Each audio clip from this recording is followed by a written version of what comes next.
Bonjour à tous, je m'appelle Jean-Philippe Piat, je suis formateur, intervenant, j'ai écrit 2 livres et aujourd'hui je vais vous parler d'un sujet qui m'intéresse beaucoup, c'est l'inclusion. Je suis aussi diagnostiqué, j'allais oublier ce petit détail. Alors, aujourd'hui, je vais vous parler de l'inclusion. Alors, pas mon inclusion, parce que j'ai vraiment envie de parler de l'inclusion générale, et notamment des personnes autistes. Et aussi, en quoi l'inclusion, c'est pas forcément ce qu'on croit. Et en quoi ça peut servir aux personnes autistes.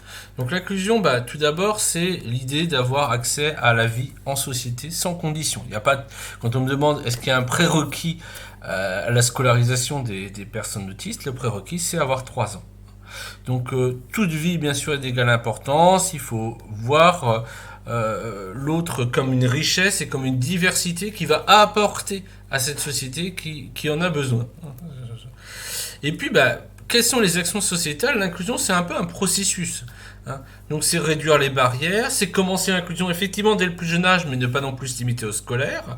Et puis restructurer la société pour qu'elle soit accessible.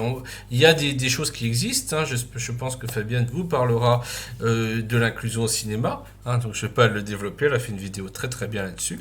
Mais voilà, l'inclusion, ce n'est pas simplement dire je fais de l'inclusion parce qu'on a mis pendant 3 ans dans un dispositif ségrégatif des gamins autistes dans une école et qui peuvent rencontrer leur père typique le temps de la récréation. Non, l'inclusion c'est vraiment un processus et c'est pas non plus quelque chose qui est justement de cet ordre-là du ségrégatif. L'inclusion c'est pas non plus effectivement que du scolaire, c'est tout au long de la vie. L'inclusion dans l'enfance, bien sûr, mais l'inclusion dans l'enfance, c'est pas l'inclusion scolaire, c'est aussi l'inclusion périscolaire, c'est l'inclusion à la médiathèque. Quelle médiathèque aujourd'hui peut-on fréquenter quand on a un enfant autiste qui fait beaucoup de bruit? Et ça, c'est quelque chose qui arrive très souvent. C'est aussi l'inclusion dans les loisirs. Est-ce que un enfant autiste, notamment peu ou non oral, peut aller au club de foot local? À mon avis, non. Bon, il faudrait qu'il veuille, hein. Moi je voudrais pas, mais lui peut-être veut. Donc voilà, l'inclusion c'est aussi l'inclusion à l'âge adulte. Elle ne s'arrête pas dans l'enfance, elle va continuer tout au long de la vie. L'inclusion, c'est à la vie professionnelle, c'est la vie amoureuse, c'est aussi la vie culturelle. Hein, et qui ne saurait se limiter à simplement avoir des activités au sein d'un établissement, mais qui devrait être aussi une accessibilité à toute la vie culturelle, y compris les médiathèques. Les médiathèques ne sauraient se limiter simplement à la lecture de livres. Même si l'adulte ou l'enfant n'est pas lecteur, il devrait aller partout. Et puis, comme d'habitude, l'inclusion, c'est aussi à l'âge avancé. Et aujourd'hui, effectivement, si on pense aux jeunes adultes, et on a raison d'y penser, parce qu'il y a eu plus de diagnostics il y a quelques années. Aujourd'hui, on a beaucoup d'adultes autistes qui arrivent et qui n'ont pas de solution, il faudra un jour penser à ces adultes vieillissants et il faudra trouver des solutions. Et la solution, ça sera pas au moment où ils sont âgés qu'il faudra y réfléchir. Donc l'inclusion, c'est vraiment aussi penser la société à long terme. Alors j'ai l'air un peu énervé, je suis désolé, parce que je suis un peu revendicateur sur ces choses-là. Parce que l'inclusion, en fait, quand on se rend compte, par exemple, de la participation des loisirs, du sport, de la culture, du scolaire, c'est développer des apprentissages. Parfois, on entend, voilà, j'ai des parents qui me disent, la maîtresse m'a dit, rentre pas dans les apprentissages. Mais les apprentissages, ce n'est pas simplement ajouter des nombres, dénombrer, c'est pas simplement savoir écrire, c'est aussi mettre son manteau dans le porte-manteau, c'est aussi pouvoir rester à table, c'est aussi voir les autres. Et ça se fait aussi par imitation. Effectivement, dans l'autisme, souvent l'imitation est plus déficitaire, donc ça peut être un problème, mais en même temps, plus ils auront de modèles différents, et notamment des modèles typiques, et plus les apprentissages pourront se faire. Parfois des apprentissages qu'il ne faudrait pas mettre en place. Mais ça arrive. Donc ce mimétisme, il est utile. Hein. Il offre aussi une meilleure qualité de vie des personnes autistes. Les personnes autistes, aujourd'hui, ont des difficultés d'accès aux soins, par exemple. Et ça, c'est un vrai problème, avec retard de diagnostic et espérance de vie réduite.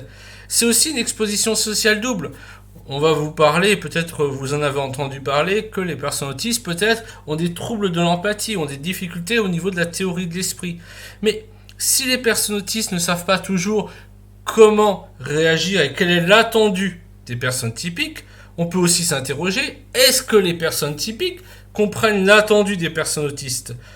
Franchement, rarement. Mais en même temps, c'est normal. Comment elles pourraient savoir vu qu'elles ne sont pas confrontées aux personnes autistes? Moi, je ne sais pas comment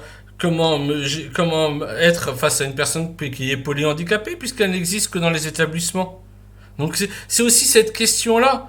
L'inclusion, c'est pas simplement permettre aux personnes en situation de handicap de rentrer dans la société, c'est aussi permettre aux personnes typiques de voir des personnes en situation de handicap, sachant que le handicap, ça arrive au cours de la vie, dans 80% des cas, et que ça peut arriver à n'importe qui. Et puis, bah, c'est justement développer des adaptations qui pourront servir. Moi, avant, je disais, bah, ça pourrait être avoir un AVC et peut-être que ça va vous arriver. Mon père a eu un AVC. J'ai vu aussi que beaucoup de choses qui étaient faites pour l'autisme, eh ben, pouvaient être utiles pour les personnes ayant un AVC, pour les personnes qui vont être aphasiques, etc. Et finalement, quand on s'adapte aux personnes autistes, on adapte la société à tout le reste. Et on réfléchit aussi à des choses qui peut-être n'étaient pas très fonctionnelles, mais acceptées. Donc cette inclusion dans la vie sociétale, c'est aussi l'inclusion, bah, par exemple au supermarché. Alors c'est vrai que souvent dans le supermarché maintenant il y a des heures calmes, mais pensez à un parent qui a des jugements, des regards, il sait pas, par exemple comme cette grand-mère, encore une personne sans autorité parce que la maman n'arrive pas à gérer l'enfant. Parce que justement, il peut avoir beaucoup de stimulus sensoriels qui font que bah, il va s'énerver, être en crise, etc. Au bout d'un moment, qu'est-ce que risquent de faire les parents? Et ça arrive très souvent, ne plus aller au restaurant, ne plus aller au supermarché avec l'enfant autiste. Seulement chaque fois qu'elles font ça, elles ne lui permettent pas de s'adapter. Elles ne lui permettent pas d'avoir des chances de se comporter comme il est attendu dans un supermarché. Elles ne peuvent pas le travailler. Et donc ça c'est aussi un problème. Parce que finalement, quand on réduit l'inclusion, on réduit les sources d'apprentissage de la personne en situation de handicap. Et puis, quelque chose dont je voudrais vraiment parler, c'est tout le surhandicap. Ce surhandicap, qu'est-ce que c'est? C'est tout ce qui vient en dehors du handicap, notamment cette exclusion dont on vient de parler, et qui va fortement impacter aussi bien la famille que les personnes. Par exemple, trouver un bon professionnel, accepter le diagnostic, remplir un dossier MDPH. Tous mes amis, quand ils remplissent un dossier MDPH, ils sont triomphants. Ils ont enfin rempli ça fait 2 mois qu'ils écrivent un dossier MDPH. Est-ce normal? N'est-ce pas un surhandicap qu'on pourrait totalement lever? N'est-ce pas aussi un surhandicap qui fait que pas mal de personnes de classe sociale défavorisées, finalement obtiennent beaucoup moins de choses parce qu'elles ne savent pas remplir un dossier MDPH. Et honnêtement, même quand on est, même avec un bac plus 3, c'est quand même compliqué de remplir un dossier MDPH. Et puis, toutes les culpabilisations, le fait qu'on risque des signalements, toutes ces choses-là qui font que les parents finissent par être dans une situation difficile, et il y a des études qui montrent qu'ils sont dans une situation égale au stress que peuvent rencontrer les familles en guerre. Avec un enfant autiste ou avec un enfant en situation de handicap. Et ce changement de société, c'est pas simplement des mots comme on entend aujourd'hui. On entend tout le temps parler d'inclusion, et peut-être que justement c'est ce qui me permet aujourd'hui de pouvoir en parler. Mais c'est aussi par des actes, des choses vraies, pas simplement dire on veut l'inclusion comme on ne veut pas la guerre, mais parce que on accepte l'inclusion, c'est accepter les enfants autistes dans les classes de milieu ordinaire, dans les classes ordinaires, pour qu'elles puissent être tout à fait être en capacité de pouvoir imiter, de pouvoir être avec les autres enfants typiques et pouvoir justement développer des apprentissages, et que les autres aussi puissent développer des adaptations aux personnes autistes. Donc c'est vraiment un changement réel de la société qui doit s'opérer.